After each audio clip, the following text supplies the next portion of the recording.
Hi guys, Shelly Fitzgerald, Sew Shelly Quilts. I'm seated at my L890 and I have got the machine set up for a 3-thread cover stitch. That means there are 2 needle threads, 1 looper thread. You can do a cover stitch with 3 needle threads and 1 looper, and that would be a 4-thread stitch. So a cover stitch has either 2 or 3 needles. And I'm going to show you today how to start and stop those so that they don't tangle. Also, so that they're secure and don't become unraveled when you are finished. You don't want them to unravel. So the key is, now I've just got 2 scraps here. I don't know that they're even the same length. They're not. Okay, so they're not the same length. Sorry about that. The key is when you start, those needles need to be in fabric when you have a 2 or 3 needle cover stitch. And so that is how you'll begin, is making sure that the needles are in the fabric. So then you'll stitch. Now I'm on the edge of 2 pieces of fabric right now.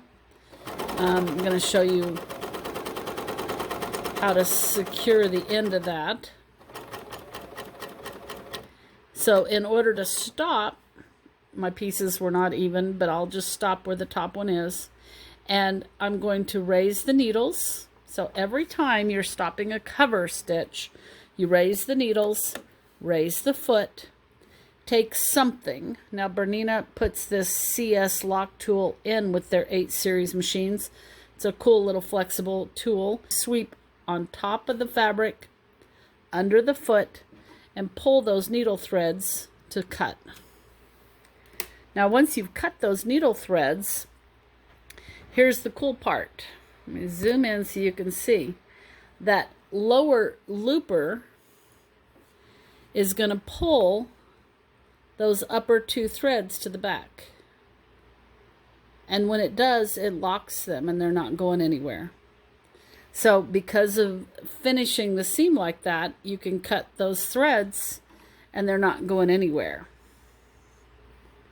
So with these needle threads on the back, if I tug on this looper thread, the red one, it doesn't unravel. The beginning of the stitch, the needle threads are on top, but because of the way the stitch is formed, it still does not unravel when you tug on the looper thread. Now, the reason I stitched on the edge of these 2 pieces of fabric is because sometimes we're in cover stitch mode, but we still want to make a seam. So if you sew on the edge, you still can have a nice seam on your fabric and it's secure.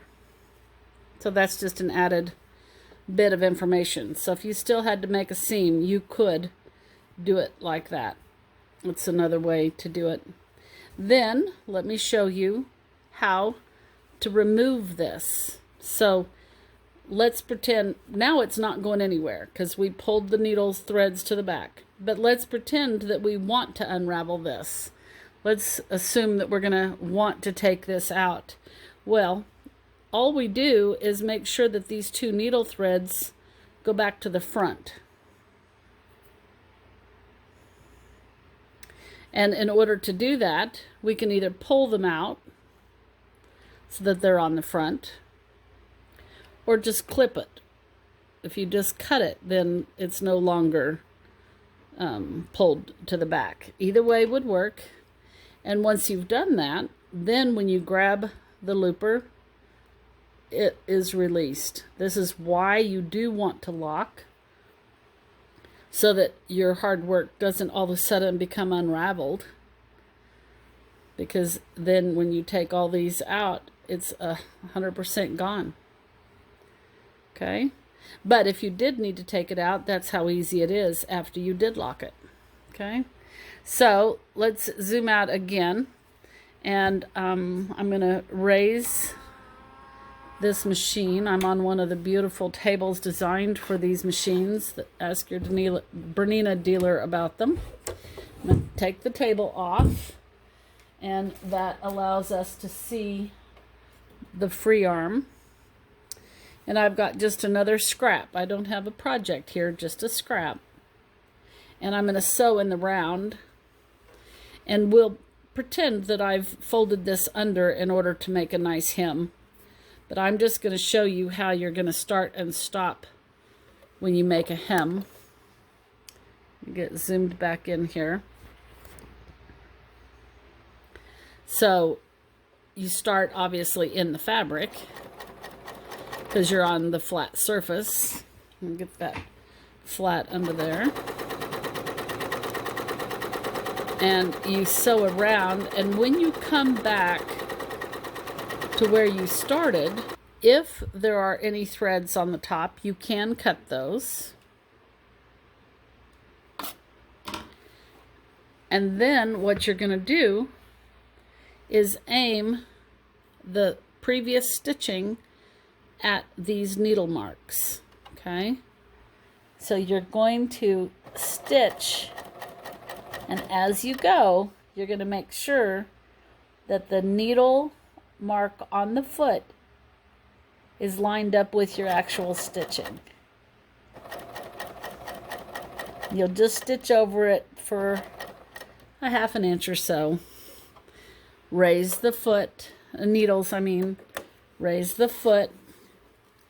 Use your lock tool to sweep on top of the fabric, under the foot, and cut those needle threads. Then when you pull it out, that looper is pulling that needle thread to the back. And then you can cut on the back side. So now that is secure. You've stitched along and you've covered your beginning stitches, and you pulled those ending stitches to the back, and that's not going anywhere. You can clean it up and trim it up so that it looks nice. And that is how you start and stop a cover stitch. Also, when you're doing cover stitches, I showed you how you can do an edge join, but you also can do a flat join. So that could be another way. This is just two pieces, one on top of the other. And then the right side could be the looper. That could be the correct side of your project rather than the needles. So this is Shelly with Sew Shelly Quilts. That's all I got today. Bye.